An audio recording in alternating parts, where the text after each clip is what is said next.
How about Jeremiyah Love, the third overall pick with the Arizona Cardinals? This is a team that averaged 93 rushing yards per game last in the NFL, I believe, last season. Second to last with 9 rushing touchdowns. They needed to do something to their backfield. They took the best player available. How will they use Jeremiyah Love? I think that's what we're all kind of curious about. They do believe they drafted a playmaker. There's a select few of backs in this draft, in this league, that are just deemed playmakers, whether it's Christian McCaffrey or Bijan Robinson or Jahmyr Gibbs and Saquon Barkley you could put in that category of these guys that are more than just a running back. Now, Jeremiyah Love is a back for sure, but man, he could have been one of the better slot receivers in this draft. He catches the ball brilliantly. You can line him up outside of the formation. You could put 2 backs on the field at the same time. There's a lot of different things they feel they can do with him because he's a playmaker that can score from anywhere on the field and lined up pretty much anywhere.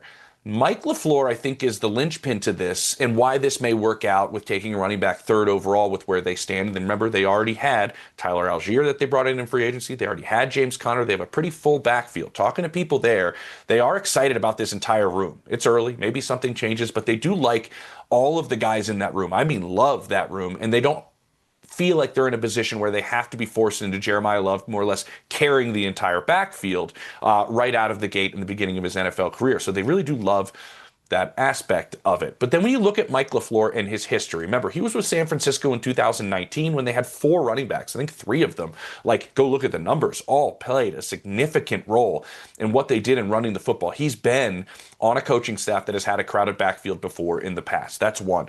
2, he was the offensive coordinator there with the Rams this past season, and they didn't have really any indication at the start of the season that they were going to change their entire offense this past year and really play in a lot of this 13 personnel with all these tight ends on the field. They didn't think they were going to do that. They morphed kind of their offense into this 13 heavy personnel type of look, mainly because of the Puka Nacua injury, but also just changed with what they had and adapted their entire offense. That's important. That's valuable because Mike LaFleur was part of that, and now he's going to be part of changing an offense that has maybe a little bit different personnel. And Mike has told people in that building, to my understanding, that we don't know exactly how this could look right out of the gate, but we do know we have all these backs. We have maybe the best tight end in all of football in Trey McBride. You have Marvin Harrison Jr. You have talent at the skill positions.